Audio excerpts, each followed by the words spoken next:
уншлагын цаг байна. Уншлагын цагийн хичээл орж байна. За одоо энэ чинээс бүгдээрээ ямар ном унших вэ? За, Шоожи гэдэг ном уншидэх үү? Бүгдээрээ. За, тэгээ энэ дээр чи сайн ингээд гоё уншаад хараад тэгээ юу гарсныг багтаа тайлбарж өгөх үү? Тэхүү. Шози ба авгалтай. Шози гэдэг шоргоолз найзуудтайгаа модны мөчөр дамжин зугаалж явж игнэ.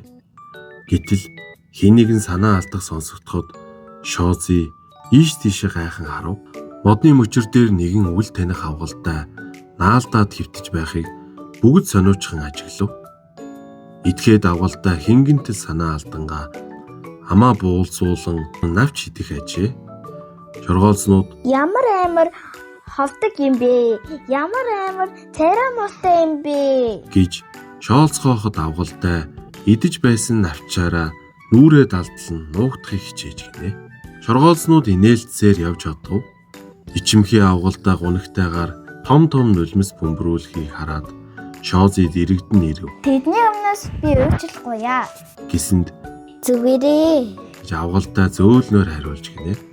Шози Чи хэн бэ? гэж асуужээ.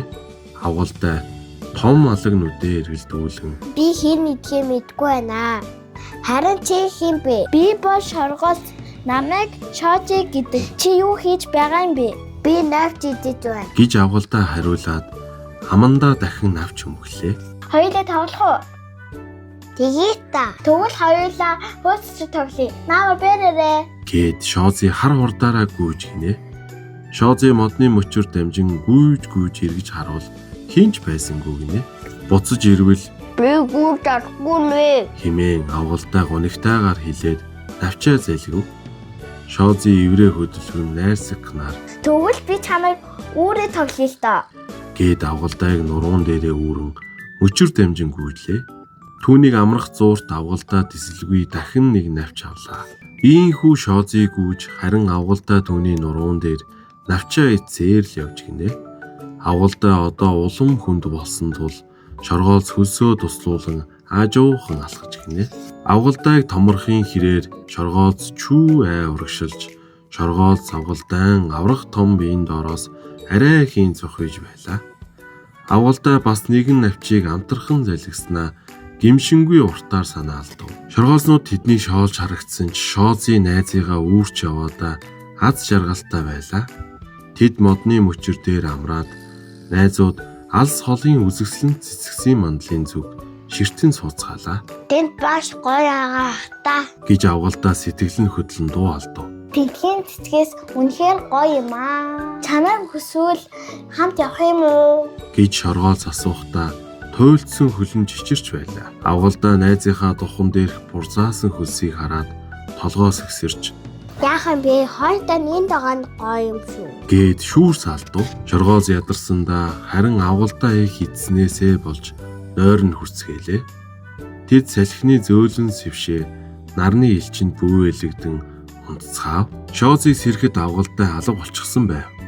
Харин хажууд нь саарл хайсан дээл нь л үлдэж гин. Найз минь ээ, чи хаана байна? гэж Шози сандран хашгирав.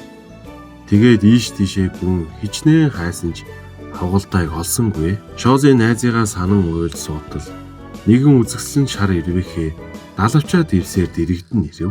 Чи миний найзыг харав. гэж уйлан асуулаа. Би чиний найз байна. Ирвэхээ түүнийг тойрон нисгэд Шози Би чамайг танихгүй. гээд нулимсаа арчлаа. Би өөрөө хэн гэдгийг мэдэж авдаа. Би чинь ирвэхээ юм байна шүү дээ. Химэн том алаг нүдээ тормолзуулан инээхэд Шози найзыгаа сая л таньж баярлсандаа дэвхцэн бүжгэллээ. Ирвэхээ Найзаа шинэ айтад гацгаая. гээд шоргоолцыг нуруунд дээрээ үүрч далавчаа дэлгэн тэнгэрт хөөрөв. Ингээд Шози найзынхаа хамт алсын зүгт гэрэлтэх үзэсгэлэн цэцгсэн мандлын зүг нисэн одж гинэ. За хүүхдүүдээ та нарт Шоожи гэдэг үлгэр яаж өглөө. Бид нартай хамт уншсан гэр сарнаатай баярлаа. Баяртай. Багшаа анчтай. За багшаа өгч. За. За энэ дээр энэ үлгэн дээр юу гарсан бэ? Шаргац. Тэгээд Бүтүүт. тэгээд бэж гарах штэ. Еврейхэ. За мундаг байна. Нар мундаг байна те. За тэгээд бүдүүт яасан бэ? Бүдүүт. Еврейхэ асан. Тийм байх те.